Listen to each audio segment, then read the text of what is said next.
Subscribe now and press the bell icon. Never miss an update. नमस्कार दोस्तों, स्वागत आपके अपनी YouTube चैनल आपके अपनी परिवार जी की वह जीनियस सुभाष सर। हम चर्चा कर रहे थे यूरोपियनों के आगमन के बारे में। तो किसके बारे में चर्चा कर रहे थे?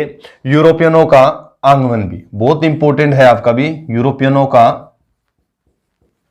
आगमन भी, ठीक है भी। और यूरोपियनों का जो आगमन का जब हम जिक्र कर रहे थे तो इसमें हमने जिक्र कर लिया था पुर्तगालियों के बारे में। किसके बारे में चर्चा कर ली थी हमने? पुर्तगालियों के बारे में चर्चा कर ली थी। आज जो हम चर्चा करेंगे वो किसके बारे में चर्चा करेंगे? डचों के बारे में, ठीक है भी। यानी डच जो आए थे, तो डचों के बारे में आज क्या करते हैं? चर्चा करते हैं, क्योंकि भारत आने वाले दूसरे जो यूरोपियन जो थे वो कौन थे? आपके डच थे भी। क्या थे? डच थे। ये चीज आपको क्लियर होना चाहिए। और इसके साथ साथ सभी बच्चों से एक विनम्र प्रार्थना है भी, अगर आपको क्लास पसंद आती है तो क्लास को ज्यादा से ज्यादा शेयर किया करो भी, ठीक है भी। क्लास को ज्यादा से ज्यादा शेयर। डचों का जैसे जिक्र कर रहे हैं तो आपको ध्यान होना चाहिए, सबसे पहले तो आपको ध्यान हो भी डच कहां के निवासी थे? ये हॉलैंड के निवासी थे भी। कौन, कहां के निवासी थे? ये हॉलैंड के निवासी थे। अगर आपसे पूछे भी प्रथम डच कौन था? डच जो भारत आया था भी, यानी प्रथम डच कौन था जो भारत आया था? आपको ध्यान होना चाहिए। तो 1596 के अंदर सबसे पहले आया था डच। जो कौन आया था? कार्नेल हाउटमैन भी, कार्नेलियन हाउटमैन भी, ठीक है। कार्नेल हाउटमैन प्रथम आया था 1596 के अंदर। और कहां पर गया थे? आपको ध्यान होना चाहिए। कहां पर पहुंचा था? ये आपका सुमात्रा भी। कहां पर पहुंचा था? सुमात्रा। यानी भारत के पूर्व में इंडोनेशिया का जब हम जिक्र करते हैं, इंडोनेशिया एक देश है जिसके जावा, सुमात्रा, बोर्निया वगैरह द्वीप है। तो सुमात्रा द्वीप के ऊपर पहुंचा था भी। कहां पर पहुंचा था? ये सुमात्रा द्वीप के ऊपर पहुंचा था। बहुत इंपॉर्टेंट है। इसके बाद में आपको क्लियर होना चाहिए 1602 में डच ईस्ट इंडिया कंपनी की स्थापना हुई थी भी। डच ईस्ट इंडिया कंपनी की बहुत बार क्वेश्चन पूछा जाता है, डच ईस्ट इंडिया कंपनी की स्थापना कब हुई थी? डच ईस्ट इंडिया कंपनी की स्थापना हुई थी 1602 में, ठीक है भी। 1602 में इस कंपनी की स्थापना हुई। अब बहुत बार जैसे कंफ्यूज होते हैं बच्चे, अब भी कंफ्यूज होंगे भी। आए तो क्या थे? पहले आपके डच आए थे दूसरे नंबर पे, और तीसरे नंबर पर कौन आए थे? आपके अंग्रेज आए थे। परंतु अंग्रेजी ईस्ट इंडिया कंपनी की स्थापना डचों से पहले हो गई थी भी। क्या है? डचों से पहले। आपको ध्यान होना चाहिए, ईस्ट इंडिया कंपनी की जो स्थापना हुई थी, अंग्रेजी ईस्ट इंडिया कंपनी की स्थापना 1600 में, जबकि डच ईस्ट इंडिया कंपनी की स्थापना हुई थी ईस्ट इंडिया कंपनी के बाद में, ठीक है, 1602 में। ये चीज आपको क्लियर होना चाहिए। उसके बाद में जैसे जिक्र करते हैं, डचों ने अपनी प्रथम जो फैक्ट्री लगाई थी भी, प्रथम फैक्ट्री, तो प्रथम फैक्ट्री लगाई थी डचों ने कहां पर लगाई थी? ये लगाई थी 1605 के अंदर है, 1605 में मसूलीपट्टनम में भी। कहां पर लगाई थी इन्होंने? मसूलीपट्टनम। इंपॉर्टेंट है, ध्यान होना चाहिए। मसूलीपट्टनम आंध्र प्रदेश में पड़ता है। ये मसूलीपट्टनम किस राज्य में है? आपका आंध्र प्रदेश के अंदर। यानी दूसरी जो फैक्ट्री, यानी 1605 में डचों ने अपनी प्रथम फैक्ट्री कहां पर लगाई थी? तो मसूलीपट्टनम में भी। कहां पर लगाई थी इन्होंने? मसूलीपट्टनम के अंदर लगाई थी। आप बच्चों को ध्यान भी होना चाहिए, जितने भी यूरोपियन जो आए थे, यूरोपियनों की सबसे पहली पसंद जो फैक्ट्री लगाने की कहां थी? मसूलीपट्टनम थी। और मसूलीपट्टनम के बाद उन्होंने फैक्ट्रियां लगाने की दूसरी जो पसंद थी वो कौन सी थी? सूरत। यानी सूरत और मसूलीपट्टनम में सबसे ज्यादा क्या है? यूरोपियों ने अपनी फैक्ट्रियां लगाई। ये चीज आपको क्लियर होना चाहिए। इसके बाद में जैसे जिक्र करते हैं, यानी प्रथम फैक्ट्री लग गई 1605 में। 1605 के बाद में चंद्रगिरी के राजा से अनुमति लेके आपको ध्यान होना चाहिए, इन्होंने पुलिकट में अपनी दूसरी फैक्ट्री लगाई भी, ठीक है भी। डचों का जैसे जिक्र कर रहे हैं, यानी दूसरी फैक्ट्री का जैसे जिक्र करते हैं भी, दूसरी फैक्ट्री कहां पर लगाई थी? तो क्लियर होना चाहिए, दूसरी जो फैक्ट्री लगाई थी इन्होंने, दूसरी फैक्ट्री के लिए अनुमति ली थी इन्होंने चंद्रगिरी का जैसे जिक्र करते हैं, चंद्रगिरी के राजा से भी। इंपॉर्टेंट है, ध्यान होना चाहिए। यानी चंद्रगिरी के राजा से अनुमति लेके इन्होंने क्या लगाई थी? अपनी दूसरी फैक्ट्री लगाई थी। कहां पर लगाई थी? ये चीज आपको क्लियर होना चाहिए। पुलिकट में भी। कहां पर लगाई थी इन्होंने? पुलिकट के अंदर। पुलिकट में क्या लगाई थी? अपनी दूसरी फैक्ट्री लगाई थी। और पुलिकट को ही क्या बनाया था इन्होंने? अपना मुख्यालय बनाया था भी। क्या बनाया था? मुख्यालय। क्लियर होना चाहिए। पूछिए डचों का जो मुख्यालय कहां पर था? पुलिकट में था। पुलिकट में दूसरी फैक्ट्री लगाई थी, किससे अनुमति लेके? चंद्रगिरी के राजा से अनुमति लेके। और आपको ध्यान होना चाहिए, इसी पुलिकट से क्या होते थे? यहां से स्वर्ण सिक्के जारी होते थे भी, स्वर्ण सिक्के। बहुत बार क्वेश्चन पूछा गया है ये स्वर्ण सिक्के, जिसको पेगोडा के नाम से जाना जाता था। किस नाम से? पेगोडा। ठीक है भाई, पेगोडा इंपॉर्टेंट है, ध्यान हो। डचों ने क्या किए थे? स्वर्ण सिक्के जारी किए थे भारत में। कहां से जारी करते थे? वो पुलिकट से, यानी पुलिकट में ही वो सिक्के ढले जाते थे, जिसको किस नाम से जाना जाता था? पेगोडा। पेगोडा के नाम से जाना जाता था। इंपॉर्टेंट है, ये चीज आपको क्लियर होना चाहिए, बहुत इंपॉर्टेंट है। मुख्यालय का जैसे जिक्र करते तो इन्होंने मुख्यालय जो बनाया था वो पुलिकट को बनाया था। और किसकी अनुमति से पुलिकट को क्या बनाया था? मतलब यहां पर फैक्ट्री लगाई थी चंद्रगिरी के राजा से अनुमति लेके। इस तरीके से क्या है, अलग अलग आपसे क्वेश्चन पूछे जाते हैं। अब डचों का जब हम जिक्र करते हैं तो डच जो थे ना, दो उद्योग इनके प्रमुख थे भी, यानी डचों के जो क्या थे? दो उद्योग प्रमुख थे। एक तो सूती वस्त्र उद्योग था भी, क्या था इनका? जैसे डचों के दो प्रमुख उद्योग थे, एक तो सूती वस्त्र और दूसरा कौन सा उद्योग था इनका? एक सूती वस्त्र और दूसरा था इसका नील उद्योग भी। क्या था? नील उद्योग। इंपॉर्टेंट है, यानी एक तो सूती वस्त्र और दूसरा कौन सा था इनका? नील उद्योग था। और दोनों ही उद्योगों के ऊपर नजर जो थी वो किसकी थी? अंग्रेजों की थी भी। दोनों के ऊपर किसकी नजर थी? आपको ध्यान होना चाहिए, अंग्रेजों। यानी सूती वस्त्र उद्योग पर भी अंग्रेजों की नजर थी और नील जो उद्योग था उसके ऊपर भी नजर किसकी थी? अंग्रेजों की थी। सूती वस्त्र का जैसे जिक्र करते हैं तो सूती वस्त्र की सबसे पहली फैक्ट्री 1616 में खोली थी इन्होंने। कहां पर है? सूरत के अंदर में। इंपॉर्टेंट है, ध्यान होना चाहिए। यानी डचों ने सबसे पहले सूती वस्त्र की जो फैक्ट्री खोली थी, मिल जो खोली थी, वो 1616 में कहां पर खोली थी? सूरत में। सूरत किस नदी के किनारे है? ताप्ती। और किस राज्य में है? आपका गुजरात में भी। किस राज्य में है? गुजरात। इसके बाद में जिक्र करते हैं 1658 में इन्होंने एक फैक्ट्री और खोली थी भी, पटना के अंदर भी। 1658 में कहां पर खोली थी इन्होंने? पटना के अंदर भी। ये चीज भी आपको क्लियर होना चाहिए, 1658 में इन्होंने पटना के अंदर खोली थी। परंतु इन दोनों उद्योगों के ऊपर जो नजर थी वो किसकी थी? अंग्रेजों की थी। ये चीज आपको क्लियर होना चाहिए। अब जो डच जो थे ना, डचों ने पुर्तगाली जो थे भी, पुर्तगालियों को तो क्या कर दिया था? पुर्तगालियों की शक्ति को तो कमजोर कर दिया था भी, शक्ति को कमजोर कर दिया। परंतु आपको ध्यान होना चाहिए, अंग्रेज इनसे नहीं दबे भी। क्या है? अंग्रेज इनसे नहीं दबे। डचों ने पुर्तगालियों की शक्ति को तो कमजोर कर दिया, परंतु अंग्रेज जो थे, अंग्रेजों ने डचों को कमजोर कर दिया भी। अंग्रेजों ने किसको कमजोर कर दिया था? डचों को कमजोर कर दिया। और डचों को कमजोर करके, ठीक है भी, खास करके आपको ध्यान होना चाहिए, अंग्रेज और डचों के बीच में एक युद्ध भी होता है भी। एक क्या होता है? युद्ध होता है। और कौन सा युद्ध होता है? वो वेदरा का युद्ध होता है भी। कौन सा युद्ध होता है? वेदरा का युद्ध होता है। ये वेदरा पड़ता है आपका वेस्ट बंगाल, पश्चिम बंगाल के अंदर पड़ता है। वेदरा का युद्ध होता है। और इस युद्ध के बाद डच क्या हो जाते हैं? बाहर से बाहर हो जाते हैं भी। डच क्या हो जाते हैं? बाहर से बाहर हो जाते हैं। वेदरा का युद्ध हुआ था 1759 में। 1759 के अंदर वेदरा का जो युद्ध होता है किसके बीच? डच और अंग्रेजों के बीच। और वेदरा जो पड़ता है आपका वेस्ट बंगाल के अंदर। डच क्या हो जाते हैं? इससे बाहर हो जाते हैं। और भारत में डचों का जो व्यापार भी क्या है? सिमटना शुरू हो जाता है। जब समटना शुरू हो जाता है और डच जो है वो अपना व्यापार, जितनी भी व्यापारिक उनकी कोठियां थी, जितनी भी उनकी फैक्ट्रियां थी, वो फैक्ट्रियों अंग्रेजों को बेचकर कहां चले गए थे? अपने वतन वापिस चले गए थे। अपने वतन वापिस हॉलैंड चले गए थे। तो बहुत इंपॉर्टेंट है, ये चीज आपको क्लियर होना चाहिए। यानी अंग्रेजों को बेचकर जो बचे कुछ उनकी फैक्ट्रियां थी, उनको बेचकर कहां चले गए थे? ये अपने वतन चले गए थे। ठीक है भी। अब जो जिक्र करते हैं वो किसका? दूसरा जो तीसरे जो यूरोपियन जो आए थे वो कौन आए थे आपके? वो आए थे अंग्रेज भी। कौन आए थे? अंग्रेज। इंपॉर्टेंट बहुत है भी। सबसे ज्यादा प्रभाव का हम जिक्र करते हैं, यानी भारत में सर्वाधिक जो प्रभाव अगर किन्हीं यूरोपियनों का जो था तो वो कौन थे? आपके अंग्रेज थे भी। कौन थे आपके? अंग्रेज। बहुत इंपॉर्टेंट है। अंग्रेजों ने सभी यूरोपियन कंपनियों को क्या कर दिया था? खत्म कर दिया था और भारतीय बाजार के ऊपर अपना एकाधिकार जमा लिया था। ठीक, ये चीज आपको क्लियर होना चाहिए। अंग्रेजों का जिसे जिक्र करते हैं अंग्रेज।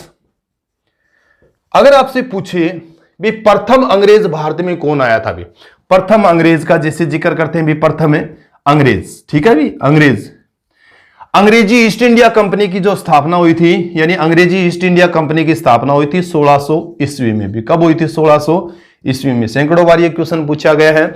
प्रथम अंग्रेज जो आया था, अभी अब प्रथम अंग्रेज का भी जब हम जिक्र करते हैं तो एक स्थल मार्ग से आया था और एक समुद्री मार्ग से आया था। एक स्थल मार्ग से आया था और एक समुद्री मार्ग से। तो प्रथम जो अंग्रेज था ये जॉन मिल्डेन हॉल था। भी कौन था? जॉन मिल्डेन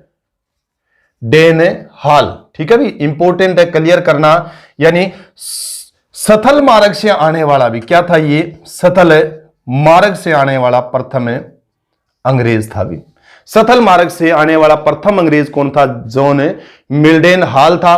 कब आया था? ये चीज भी आपको क्लियर होना चाहिए 1599 में। 1599 के अंदर बहुत बार ये क्वेश्चन पूछा गया है। 1599। अगर आपसे पूछे भी जल मार्ग से कौन आया था, तो जल मार्ग का जैसे जिक्र करते हैं जल मार्ग से, तो आपका आया था 1608 के अंदर 1608 में कैप्टन हॉकिंस का जैसे जिक्र करते हैं, कैप्टन हॉकिंस भी। ठीक है भी, ये चीज आपको क्लियर होना चाहिए। अब दोनों ही क्वेश्चन ठीक है भी, अंग्रेज तो दोनों ही थे, दोनों ही आए थे, परंतु प्रथम जो अंग्रेज आया था वो जॉन मिल्डेन हॉल आया था। कब आया था? 1599 के अंदर स्थल मार्ग के दौरान। अगर आपसे पूछे भी जल मार्ग से भारत कौन आया था, प्रथम अंग्रेज आने वाला था, तो वो कौन था आपका? वो आया था आपका 1608 के अंदर है कैप्टन हॉकिंस भी। कैप्टन है हॉकिंस किसके समय में जैसे जिक्र करते? कैप्टन हॉकिंस जो आया था ये जहांगीर के समय में आया था। भी किसके समय में आया था? ये जहांगीर के समय में आया था। ये चीज आपको क्लियर होना चाहिए, जहांगीर के समय में आया था। और कैप्टन खान जो है आपका, ये क्या था? फारसी का अच्छा जानकार था। भी फारसी का अच्छा जानकार था और जहांगीर उससे बहुत ज्यादा प्रभावित हुआ था। भी जहांगीर उससे क्या हुआ था? बहुत ज्यादा प्रभावित हुआ था। इसीलिए इसको कैप्टन जो खां हॉकिंस है, इसको कैप्टन खां की उपाधि दी थी। भी कैप्टन खां भी इंपॉर्टेंट है, ध्यान करना। कैप्टन खां की जो उपाधि दी थी किसके द्वारा? जहांगीर के द्वारा। क्योंकि कैप्टन हॉकिंस जो था वो फारसी का बहुत अच्छा ज्ञाता था। भी ठीक है। जेम्स प्रथम का जैसे जिक्र करते हैं, इंग्लैंड के जो सम्राट थे जेम्स प्रथम का क्या दिया था इन्होंने? संदेश पत्र दिया था इसको भी। ये चीज भी आपको क्लियर होना चाहिए, बहुत इंपॉर्टेंट है। कई बार क्वेश्चन पूछा गया कैप्टन हॉकिंस है ये भारत में कहां समुद्री मार्ग से जैसे आया था तो कहां पर उतरा था? तो आपको ध्यान होना चाहिए सूरत बंदरगाह। भी क्या थी आपकी? सूरत बंदरगाह। सूरत बंदरगाह पर उतरा था। ये चीज भी आपको क्लियर होना चाहिए, सूरत बंदरगाह के ऊपर उतरा था, बहुत इंपॉर्टेंट है। इसके अलावा कई बार क्वेश्चन पूछा गया भी इसके जहाज का नाम क्या था? भी तो मैंने कई बार बताया था भी इसके जहाज का नाम है एक्टर था भी, या रेड ड्रैगन। क्या लिखोगे? रेड ड्रैगन या एक्टर क्या था? इसके समुद्री जहाज का नाम था भी, समुद्री जहाज का। क्लियर होना चाहिए। कैप्टन हॉकिंस कब आया था? 1608 में। किसके समय में आया था? जहांगीर के समय में।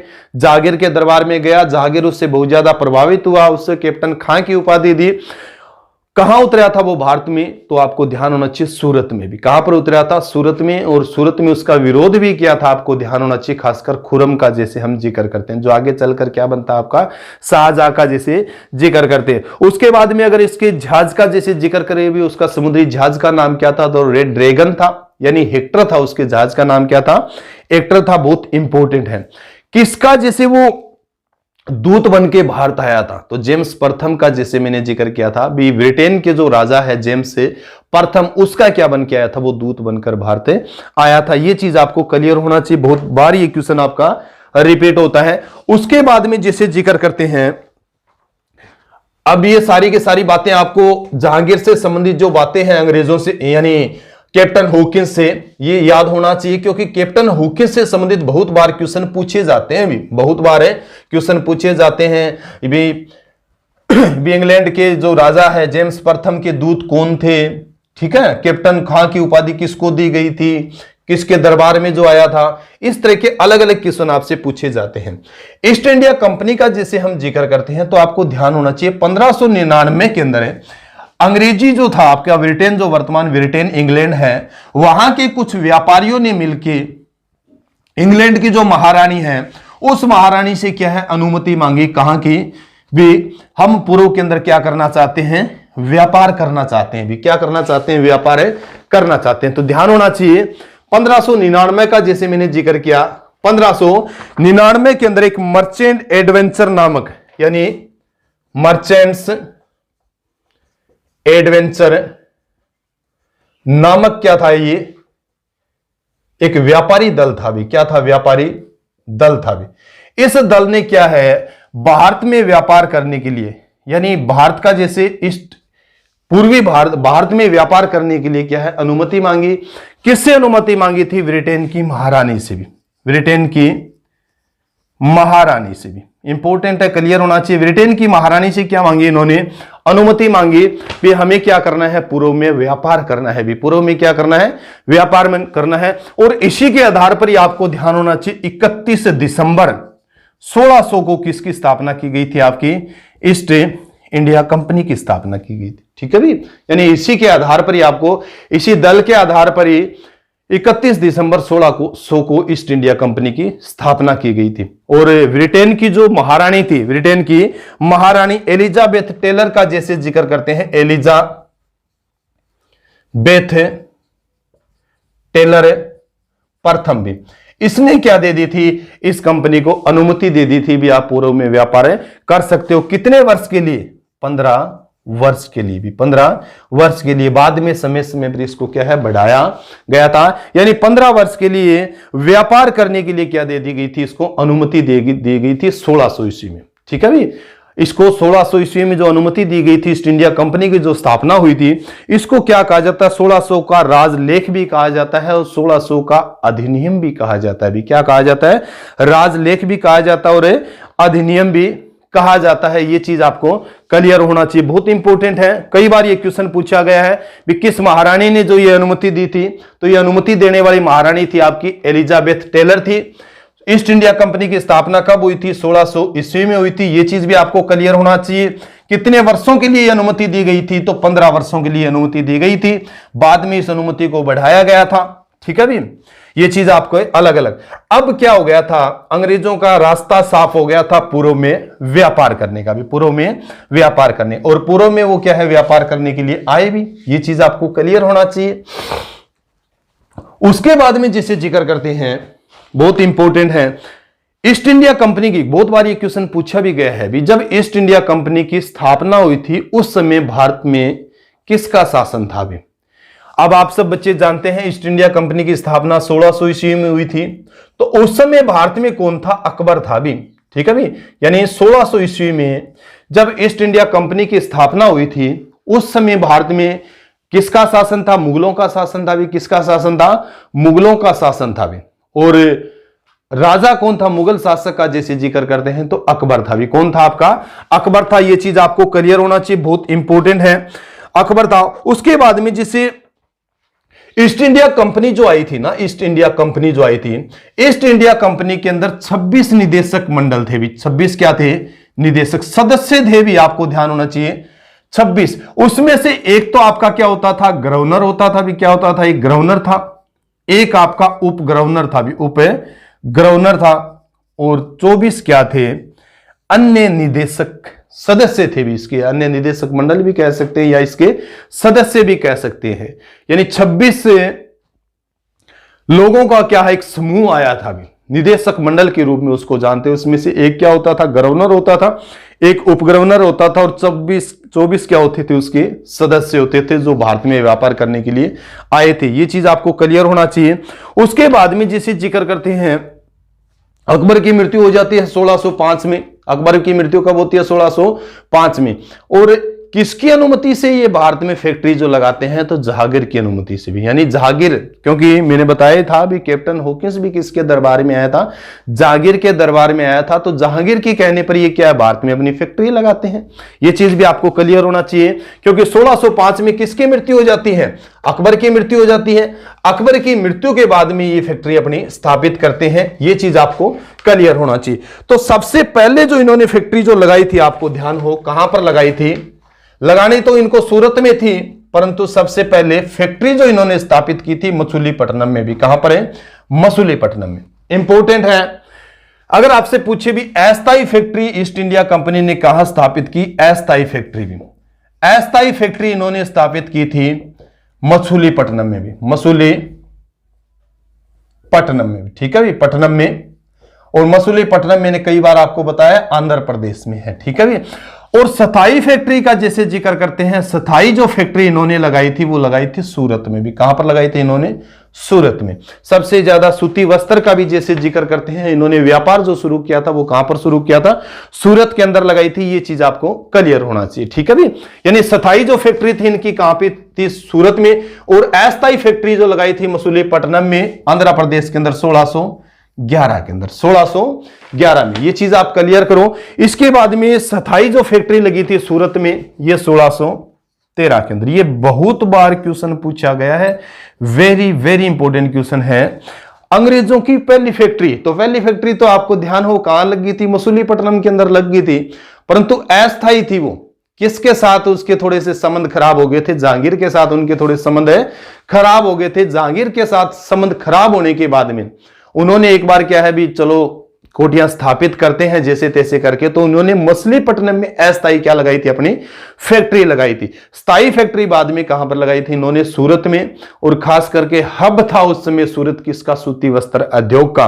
और भारत में सूती वस्त्र उद्योग और नील उद्योग के ऊपर अंग्रेजों की क्या रही है? हमेशा ही नजर रही है, भी हमेशा ही नजर रही है। उसके बाद में जैसे जिक्र करते हैं 1623 का, जैसे जिक्र करते हैं 1623 तक, तो भारत के अंदर बहुत सी जगह क्या है? अंग्रेजों की फैक्ट्रियां लग गई थी। जैसे सूरत का हम जिक्र करते हैं, अहमदाबाद का जैसे जिक्र करते हैं, यानी बहुत सी जगह, अजमेर का जैसे जिक्र करते हैं। यानी सबसे मेन जो इनका तो टारगेट तो क्या था? बिहार, गुजरात था भी। गुजरात में जैसे सूरत में इन्होंने फैक्ट्री लगा ली थी, अहमदाबाद के अंदर इन्होंने फैक्ट्री लगा ली थी, अहमदाबाद में। उसके बाद में इन्होंने जैसे बड़ौच के अंदर फैक्ट्री लगा ली थी, बड़ौच में जैसे जिक्र करते हैं। अजमेर में इन्होंने फैक्ट्री लगा ली थी, अजमेर में। आगरा के अंदर भी इन्होंने क्या लगा ली थी? फैक्ट्री। 1623 तक तो अंग्रेजों ने अपनी फैक्ट्रियों का बहुत ज्यादा क्या कर लिया था? विस्तार कर लिया था। क्या कर लिया था? बहुत ज्यादा विस्तार कर लिया था। ये चीज आपको क्लियर होना चाहिए, बहुत इंपॉर्टेंट है। बहुत ज्यादा विस्तार हुआ था। अब धीरे धीरे इनका जो क्या हो गया था? साम्राज्य फैलना शुरू हो गया था।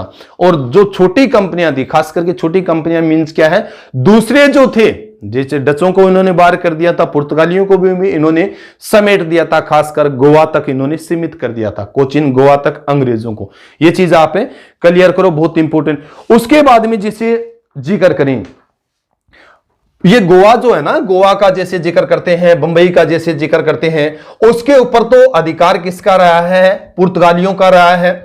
पुर्तगाली सीमित हो गए थे वहां तक भी। इसी दौरान आपको ध्यान होना चाहिए, घटना घटती है 1661 में, जैसे जिक्र करते हैं, इंग्लैंड के राजकुमार की शादी होती है। इंग्लैंड के राजकुमार की 1661 में क्या होती है? शादी होती है। और उसी शादी के उपलक्ष्य में, और किसके साथ होती है? पुर्तगाली राजकुमारी थी भी। क्या थी? पुर्तगाली राजकुमारी थी। तो पुर्तगाली राजकुमारी के साथ जब शादी होती है, तो बंबई जो किसके अधीन था? वो पुर्तगालियों के अधीन था वो, परंतु वो दहेज में दे देते हैं किनको? अंग्रेजों को। ठीक है भी, अंग्रेजों को दहेज में दे देते हैं। और फिर आपको ध्यान होना चाहिए, ब्रिटेन के जो राजकुमार है वो उसी बंबई को ईस्ट इंडिया कंपनी को क्या है? किराए पर दे देता है, व्यापार करने के लिए। किसके लिए? व्यापार करने के लिए। तो पढ़ना है सबसे पहले 1661 में क्या हुई थी घटना? 1661 ब्रिटेन के राजकुमार का जैसे जिक्र करते हैं, ब्रिटेन के राजकुमार जैसे जिक्र करते हैं, चार्ल्स द्वितीय की क्या है? शादी होती है। किसके साथ होती है? ये पुर्तगाली राजकुमारी है भी। क्या है? पुर्तगाली राजकुमारी है। पुर्तगाली राजकुमारी, क्या नाम है पुर्तगाली राजकुमारी का? जैसे जिक्र करते हैं, कैथरीन ब्रेगेजा। कैथरीन ब्रेगेजा का जैसे जिक्र करते हैं, ब्रेगेजा। कैथरीन ब्रेगेजा के साथ जब शादी होती है, तो बंबई को क्या मिलता है? बंबई जो है वो किसके अधीन था? ये पुर्तगालियों के जो अधीन था। ये ब्रिटेन को क्या मिलता है? दहेज में मिलता है। किस में मिलता है? ये दहेज में मिलता है। ये चीज आपको क्लियर होना चाहिए। और फिर इसी चार्ल्स द्वितीय, ब्रिटेन के जो राजकुमार है चार्ल्स द्वितीय ने, आपको ध्यान होना चाहिए, 1668 के अंदर भी, 1668 में 10 पौंड वार्षिक किराए पर भी, क्या है? वार्षिक किराए पर किसको? ईस्ट इंडिया कंपनी को भी। किसको? ईस्ट इंडिया कंपनी को दे देता है। तो अब बंबई भी किसके अधीन आ गया था? आपका ईस्ट इंडिया कंपनी के अधीन आ गया था। अब बंबई भी किसके अधीन आ गया? पहले गोवा, जो ये बंबई किसके अधीन था? पहले जो ये अधीन था पुर्तगालियों, परंतु बंबई अब किसके अधीन आ गया था? ईस्ट इंडिया कंपनी के। और ईस्ट इंडिया कंपनी ने यहां पर क्या अपनी कोठियां स्थापित कर ली और यहीं से ईस्ट इंडिया कंपनी का क्या चलता था? आपका शासन चलता था। यह चीज आपको क्लियर होना चाहिए, बहुत इंपॉर्टेंट है। और इसी बंबई को 1687 में भी क्या है, 1687 में अंग्रेजों ने क्या बनाया था? अपना मुख्यालय बनाया था। भी अपना मुख्यालय बनाया, इंपॉर्टेंट है, ध्यान होना चाहिए। अंग्रेजों ने जो अपनी कोठियां स्थापित की, अब अंग्रेजों ने जो अपनी मुख्यालय प्रेसिडेंसी जो स्थापित की थी, चेन्नई के अंदर स्थापित की थी, कोलकाता के अंदर स्थापित की और बंबई के अंदर, यहीं से क्या करते थे? वो अपना व्यापार करते थे। ये चीज आपको क्लियर होना चाहिए। उसके बाद में जिससे 1687 में इसको क्या, बंबई को मुख्यालय बनाया। भी बंबई को क्या बनाया इन्होंने? अपना मुख्यालय बनाया था। पहले कहां था इनका मुख्यालय? जैसे जिक्र करें तो सूरत में भी। पहले कहां था इनका मुख्यालय? सूरत। और सूरत से कहां स्थानांतरित किया गया था? ये फिर बंबई स्थानांतरित किया गया था।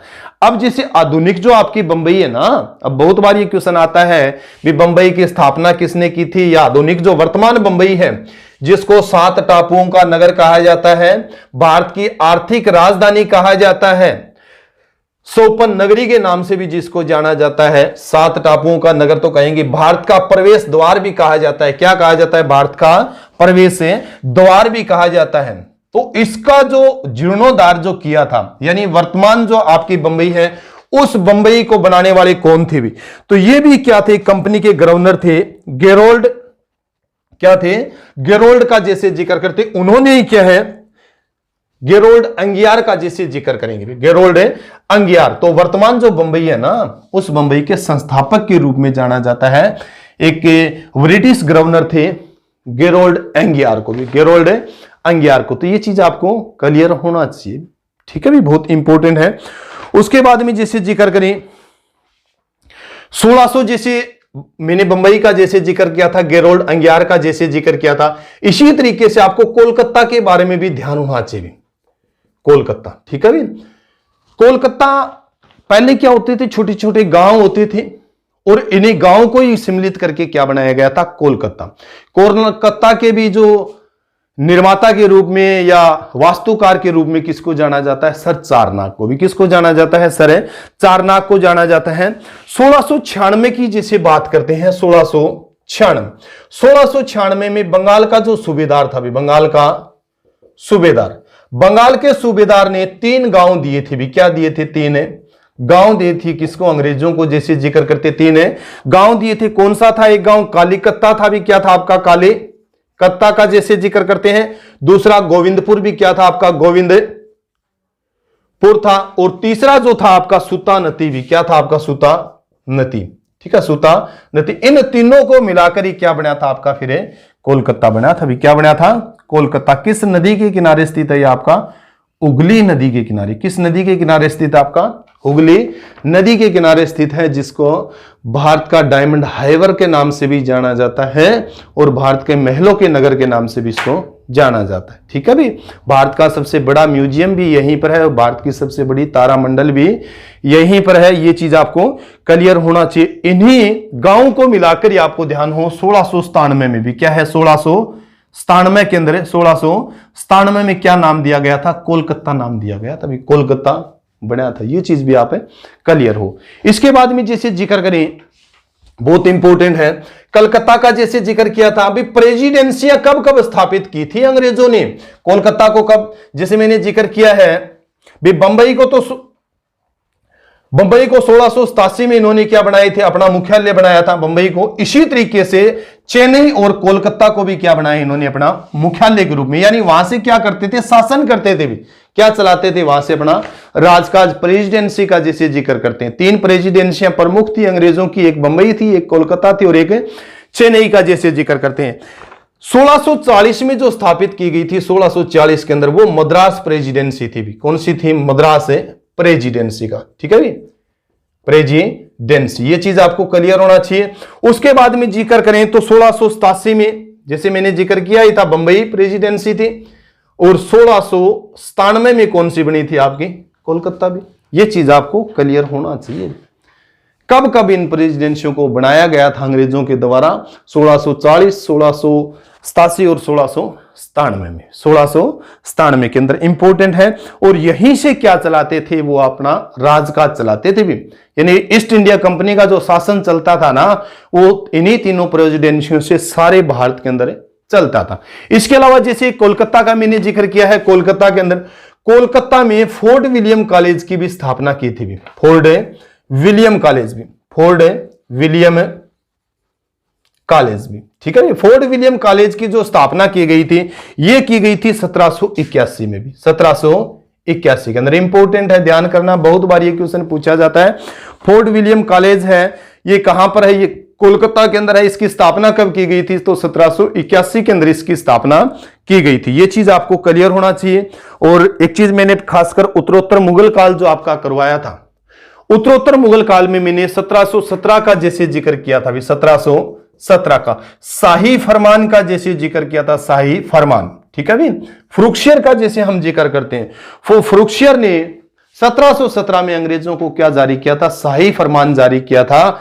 यानी उड़ीसा, बिहार और बंगाल जो था, उसमें उन्हें कर मुक्त व्यापार करने की अनुमति दे दी थी, कर मुक्त व्यापार करने की अनुमति दे दी थी, जिसको अंग्रेजों का मेग्ना कार्टा भी कहा जाता है, अंग्रेजों का अधिकार है पत्थर के नाम से भी उसको जाना जाता है। तो इस तरीके से आपको क्या है, ध्यान होना चाहिए भी, यानी अधिकार पत्र या उसको क्या, मेग्ना कार्टा के नाम से भी, जो क्या है, शाही फरमान जो जारी किया गया था भी, ठीक है भी। ओरम मोहद्दे का जैसे जिक्र करते भी, एक इतिहासकार है ओरम मोहद्दे, ओरम मोहद्दे ने इसको क्या कहा था भी, अंग्रेजों का क्या है, ये मेग्ना कार्टा है। ये पूछा जाता है बहुत बार भी किस मोहद्दे ने कहा था भी अंग्रेजों का ये मेग्ना कार्टा है, तो अंग्रेजों का मेग्ना कार्टा कहा था ओरम मोहद्दे ने। ये चीज आपको क्लियर होना चाहिए भी, बहुत इंपॉर्टेंट है। उसके बाद में जैसे जिक्र करें जो आपका है, यानी चले गए अंग्रेजों का जैसे शासन शुरू हो गया। अभी अंग्रेजों के शासन के बाद और भी यूरोपियन भारत आए भी, और भी यूरोपियन क्या है, भारत आए। तो कौन आए भी, ये चीज आपको क्लियर होना चाहिए भी। तो ये आए थे आपके डेन आए थे भी, कौन आए थे, डेन। चौथे नंबर पर भारत आने वाले यूरोपियन जो आपके थे वो कौन थे, डेन थे। किस देश के नागरिक थे वो, डेनमार्क की भी। डेनमार्क मैंने कई बार आपको बताया है, विश्व का सबसे बड़ा दुग्ध उत्पादक देश, जिसकी राजधानी क्या है, कोपहेगन है। तो अंग्रेजों के बाद भारत आने वाले कौन थे आपके, डेन थे भी।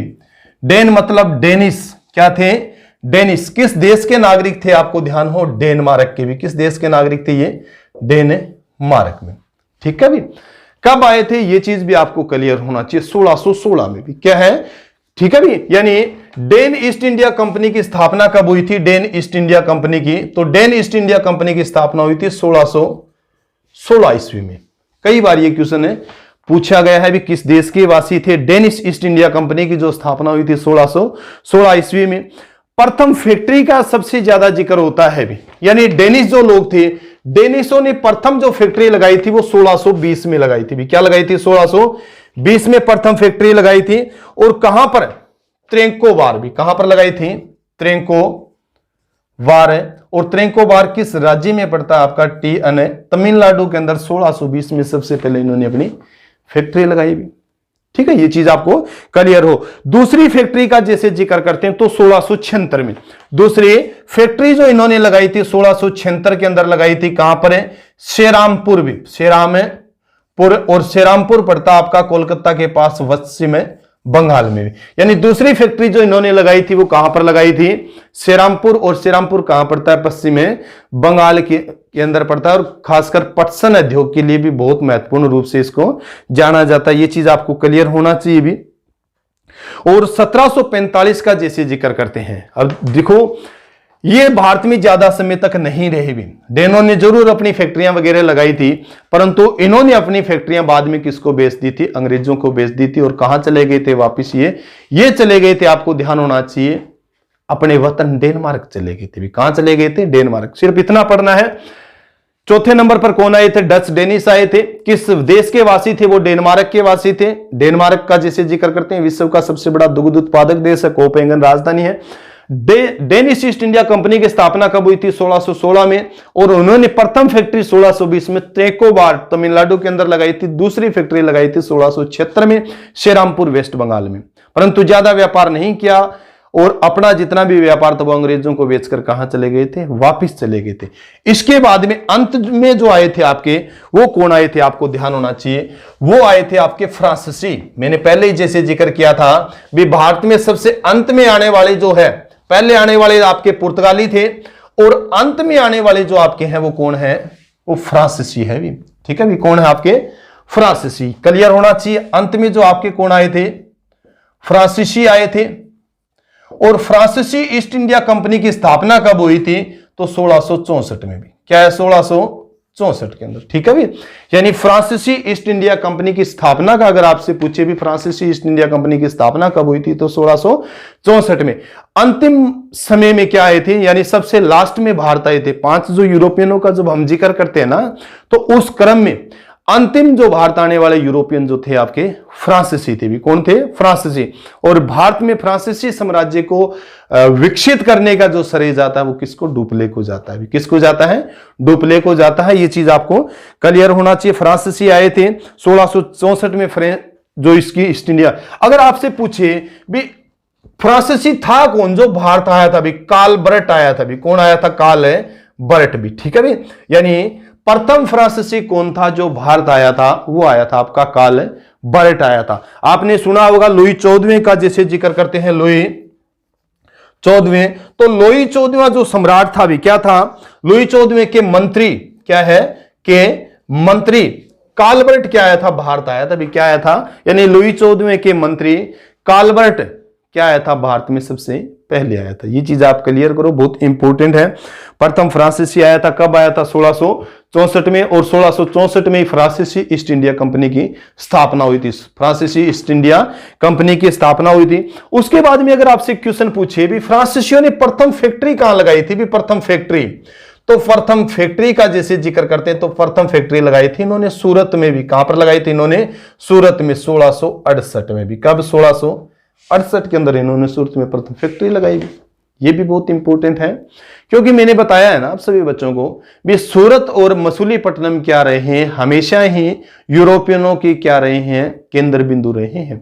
एक चीज तो आपको क्लियर होना ही चाहिए भी, जितने भी यूरोपियन जो आए हैं उन्होंने अपनी फैक्ट्रियां जो स्थापित की है वो कहां पर की है, इन किनारों के ऊपर स्थापित किए भी। ठीक है भी, यानी खास करके ये जो किनारे, क्योंकि यहां से समुद्री व्यापार करने में उनको क्या होती थी, आसानी होती थी। यहां मध्य भारत की बजाय वो समुद्री तटों के ऊपर फैक्ट्रियां ज्यादा स्थापित करते। क्यों, क्योंकि कच्चा माल लाने के लिए और तैयार माल ले जाने के लिए, आयात निर्यात करने के लिए उनको क्या होती थी, सुविधा होती थी। इसलिए जितने भी यूरोपियन जो आए हैं उन यूरोपियों ने भारत के समुद्री तटों के ऊपर क्या लगाई है, फैक्ट्रियां लगाई है। ठीक है भी, ये चीज आप क्लियर करो, बहुत इंपॉर्टेंट है। उसके बाद में अगर पूछे भी दूसरी फैक्ट्री कहां पर लगाई थी, तो मैंने 1669 में दूसरी फैक्ट्री लगाई थी इन्होंने मसूलीपट्टनम में भी। कहां पर लगाई थी, मसूलीपट्टनम, क्योंकि मसूलीपट्टनम और तो मैंने सूरत तो आपको बता ही दिया भी, ये तो क्या है, यूरोपियनों की महत्वपूर्ण केंद्र बिंदु थे। मसूलीपट्टनम आपका यहां पड़ता है जैसे जिक्र करते हैं आंध्र प्रदेश में, और सूरत आपका यहां पर पड़ता है भी। सूरत भी क्या है, एक बंदरगाह थी, और मसूलीपट्टनम भी क्या है कि एक बंदरगाह है जहां से व्यापार करने में उनको क्या होती थी, आसानी होती थी। उसके बाद में जिसे जिक्र करते हैं, अब फ्रांसीसियों का जो केंद्र बिंदु महत्वपूर्ण रूप से जो रहा है वो क्या रहा है, पांडिचेरी रहा है भी। क्या रहा है, आपको ध्यान होना चाहिए, पांडिचेरी। पांडिचेरी का जैसे जिक्र करते हैं, खास करके बाद में लास्ट में अंग्रेजों के जो अधिकार क्षेत्र में आ गए थे, यानी अंग्रेजों का अधिकार सबसे ज्यादा भारत के ऊपर आ गया था, तो फ्रांसीसी जो सीमित कर कहां तक रह गए थे, सिर्फ और सिर्फ आपके पांडिचेरी तक भी। ठीक है भी, तो आपको ध्यान होना चाहिए, पांडिचेरी है ना, ये पुद्दुचेरी नामक एक गांव होता था भी, पुद्दुचेरी। पुद्दुचेरी से फिर आपका पांडिचेरी बना, ये भी पांडिचेरी, और अब वर्तमान समय में ये पुद्दुचेरी के नाम से जाना जाता है भी, पुद्दुचेरी। अब पुद्दुचेरी जो गांव है इसको अंग्रेजों ने किससे लिया था, ये बहुत बार क्वेश्चन पूछा जाता है, तो ध्यान होना चाहिए, ये कंपनी का 1673 में फ्रांसीसी कंपनी का एक गवर्नर था, क्या नाम था, फ्रांसिस मार्टिन। क्या था, फ्रांसिस मार्टिन। फ्रांसिस मार्टिन जो था, फ्रांसिस मार्टिन ने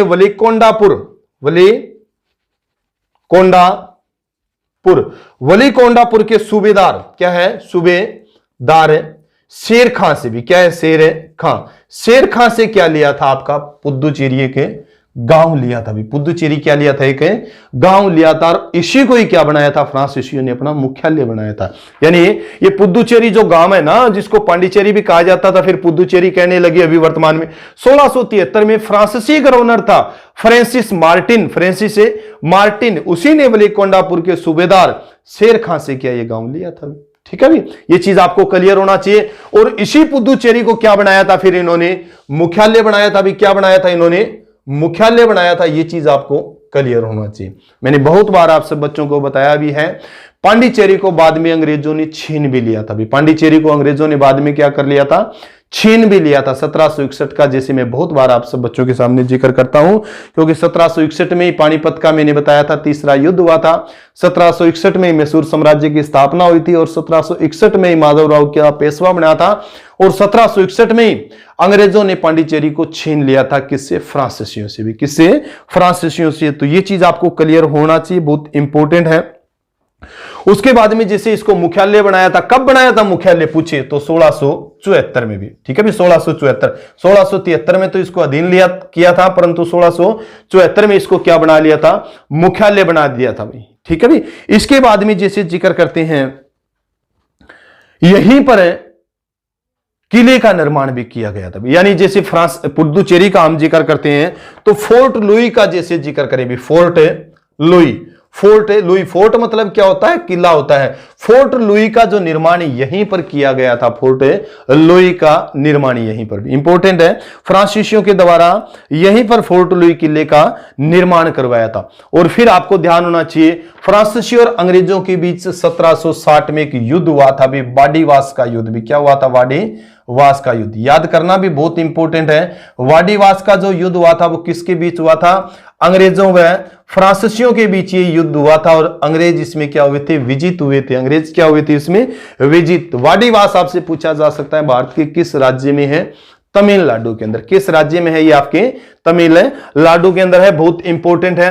और इसी के बाद 1761 में मैंने जैसे बताया था अभी, पांडिचेरी को छीन लिया था किसने, अंग्रेजों ने भी। किसने, अंग्रेजों ने। तो बहुत इंपॉर्टेंट है। कई बार ये क्वेश्चन पूछा जाता है भाई, वाडीवास का जो युद्ध हुआ था अंग्रेजों और फ्रांसीसियों के बीच में जो हुआ था, तो अंग्रेज गवर्नर जनरल कौन था, अंग्रेजों की तरफ से नेतृत्व किसने किया था भी। ठीक है भी, यानी अंग्रेजों की तरफ से नेतृत्व किया था आयरकूट ने भी। किसने, आयरकूट ने। और फ्रांसीसियों की तरफ से जो नेतृत्व किया था, लाली ने भी। ठीक है भी, यानी लाली। ठीक है भी, ये चीज आपको कल पूछे जा सकते हैं। संभावनाएं जितनी बने उतनी हमें क्वेश्चन बनाने चाहिए। तो इस तरीके से आपको क्या करना है, ये याद करना है। अब पांडिचेरी के ऊपर भी अधिकार किसका हो गया था, अंग्रेजों का अधिकार हो गया था। और जो फ्रांसीसी थे वो भी क्या है, भारत से जाने के लिए फिर उत्सुक हो गए थे, क्योंकि भारत के ऊपर जो एकाधिकार जो स्थापित हो गया था वो किसका हो गया था, ईस्ट इंडिया कंपनी का एकाधिकार स्थापित हो गया था। सभी छोटी जो कंपनियां आई थी उन कंपनियों का बोरिया बिस्तर इन्होंने बांध दिया था भी। ठीक है भी, छोटे छोटे इनके जो क्षेत्र थे, छोटी छोटी उनकी कोठियां थी, वहां तक वो सीमित कर दिए। और संपूर्ण भारत के ऊपर किसका अधिकार हो गया था, अंग्रेजों का अधिकार हो गया। तो ये चीज आपको क्लियर होना चाहिए भी। ठीक है भी, तो आज की क्लास में इतना ही भाई। पिछली क्लास में पुर्तगालियों के बारे में विस्तृत जानकारी दी थी। आज की जो आपकी क्लास थी, इस क्लास में हमने डचों के बारे में, अंग्रेजों के बारे में, डेनिशों के बारे में और फ्रांसीसियों के बारे में विस्तृत चर्चा की भी। ठीक है भी, जितने भी जिस तरह के आपके क्वेश्चन बनते हैं उन क्वेश्चनों के बारे में हमने चर्चा की। अगर आपको क्लास पसंद आए तो ज्यादा से ज्यादा शेयर किया करो भी। मेरा औचित्य यही है भी, ज्यादा से ज्यादा बच्चे इन क्लासों से क्या हो, लाभान्वित हो। ठीक है भी, अगर ज्यादा से ज्यादा आप इसको शेयर करोगे तभी मेरा जो परिश्रम है वो क्या होगा, सफल होगा। इसी के साथ सभी बच्चों को जय हिंद, जय भारत।